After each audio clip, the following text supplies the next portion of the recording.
Nous avons collecté au total 11 511 contributions des citoyens gabonais en matière donc de préoccupations sociales. Elles concernaient essentiellement la formation, donc tout ce qui est lié à la scolarisation, à l'enseignement. Le deuxième volet, c'était l'amélioration du bien-être social. Ici, il était question de parler de problèmes de santé, de couverture sociale, de logement, d'habitat, d'urbanisme et même de problèmes pratiques type eau et électricité. Le troisième volet était celui de la préservation de notre patrimoine culturel et de nos valeurs traditionnelles. Et enfin, le dernier volet, c'était celui de la jeunesse, avec notamment un volet sur le développement du sport et de loisirs.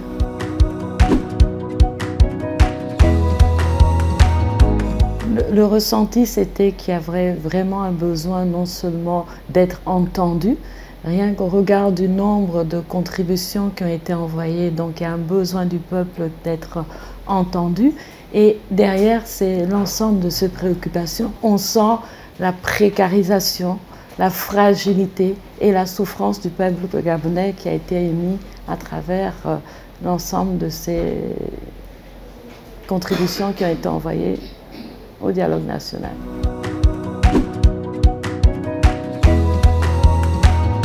Au niveau de la première partie qui est celle de la formation, ce sont les difficultés dans nos établissements scolaires, des établissements qui sont pléthoriques, des établissements dans lesquels s'installe la violence scolaire, dans lesquels sont décrits l'absence de nombre suffisant d'enseignants, je dirais de nombre, mais également de la qualité et de l'encadrement de ces enseignements.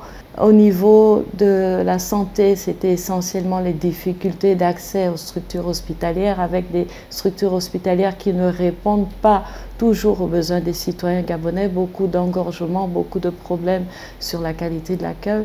En matière de logement, c'est toujours des difficultés d'accès au logement, d'accès au foncier, des difficultés décrites également sur l'eau et l'électricité, avec tous les problèmes qu'on connaît aujourd'hui en termes de coupure d'eau, pour parler simplement, et des problèmes également d'électricité. De nombreux problèmes également relevés sur, parmi les contributions des jeunes, l'oisiveté des jeunes. L'oisiveté des jeunes qui donne lieu finalement à une dépravation qui s'installe et qui est visible, notamment à travers les médias, et surtout l'absence d'emploi pour ces jeunes avec des formations qui ne sont pas toujours en adéquation avec leurs besoins. Donc c'est un peu sur tous ces points que nous avons travaillé. Et bien sûr, le sport est une vocation. Déjà, en tant que cardiologue, je fais la promotion du sport, mais il était question ici de décrire l'absence d'une véritable politique de développement du sport au Gabon. Nous avons des infrastructures sportives qui sont obsolètes, qui sont à refaire et qui sont à multiplier donc, sur l'étendue du territoire national.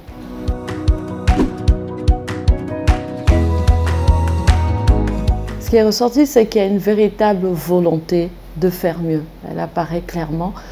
La majorité, si ce n'est l'ensemble des recommandations qui ont été mises par l'ensemble des sous-commissions, ont été prises en considération.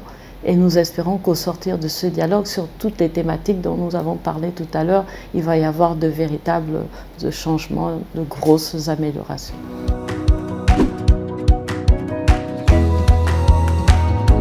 Il est question de multiplier les structures hospitalières, les grands centres hospitaliers, on va dire également universitaires, mais ça ne s'arrête pas là. Il y a tout ce qui est médecine de proximité, parce que tout le monde ne peut pas accéder forcément aux centres hospitaliers, universitaires notamment. Il va falloir désengorger les hôpitaux. Pour cela, il faut développer la médecine de proximité qui existe déjà mais qui n'est peut-être pas suffisamment équipée, suffisamment valorisée. Depuis longtemps, nous avons les centres de santé, nous avons les PMI. Donc tout ça, ce sont des centres qui vont permettre justement de mettre en valeur la médecine dite de proximité, remettre le médecin généraliste au centre de la prise en charge initiale des patients. Et finalement, une fois que ce premier tri, cette première prise en charge sera faite par les médecins généralistes, n'accéderont au centre hospitalier des patients qui relèvent vraiment des centres hospitaliers, et dans ce cas, ça va permettre de désengorger. Il s'agit un peu de revoir le circuit patient. Donc c'est un exemple que je vous donne en matière de santé.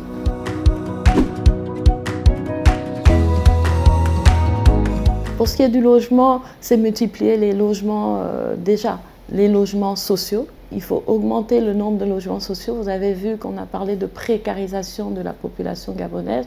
Donc il faut multiplier les logements sociaux. Non seulement multiplier les logements sociaux, mais bien redistribuer ces logements sociaux. Pour cela, il a été proposé, il a été identifié en vérité des familles dites vulnérables, soit sur la base des revenus, soit sur la base d'une personne âgée, soit sur la base de personnes vivant avec un handicap.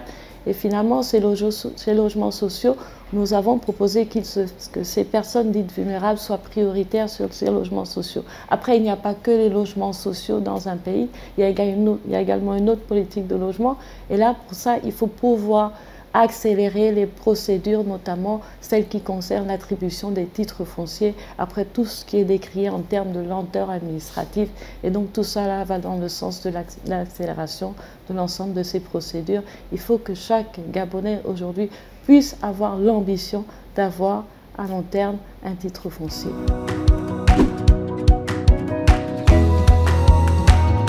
Il faut revaloriser le sport. Revaloriser le sport, c'est donner une visibilité déjà à l'existant.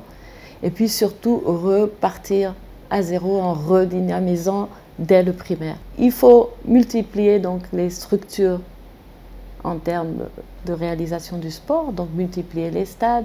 C'est vrai qu'on a beaucoup tendance à parler du foot, mais il existe également les autres disciplines sportives.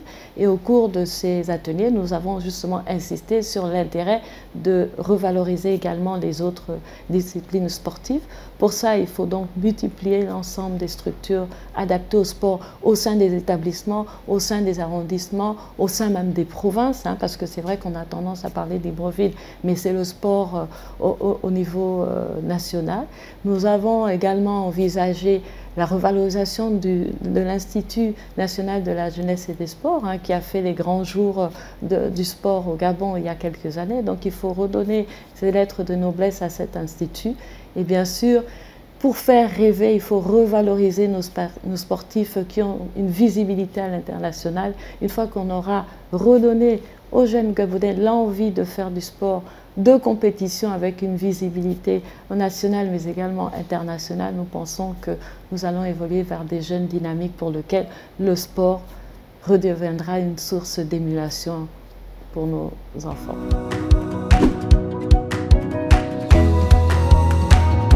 L'aspect culturel a fait l'objet également de nombreux débats, parce que c'est vrai que nos valeurs culturelles se perdent.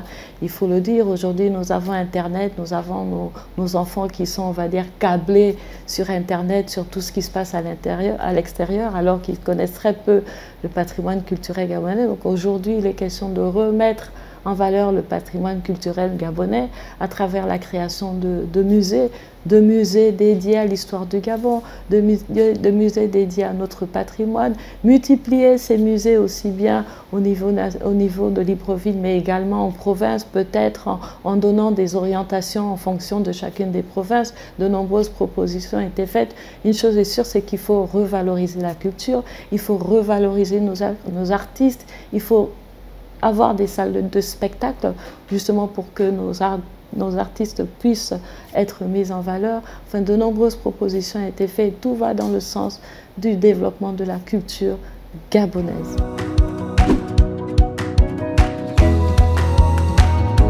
À titre personnel, je pense que la méthodologie utilisée, le fait de partir de la voix du peuple à travers les propositions, les contributions des citoyens gabonais, c'était un bel exercice qui ne se fait pas souvent. Et donc sur la méthodologie, sur le choix fait par le Bureau du dialogue national inclusif, à titre personnel, je pense que c'est une très bonne chose, un très bon exercice. Et là, je pense que le peuple sera écouté. Et donc nous espérons qu'au sortir de ce dialogue national inclusif, l'amélioration de la qualité de vie prônée par les citoyens gabonais sera effective.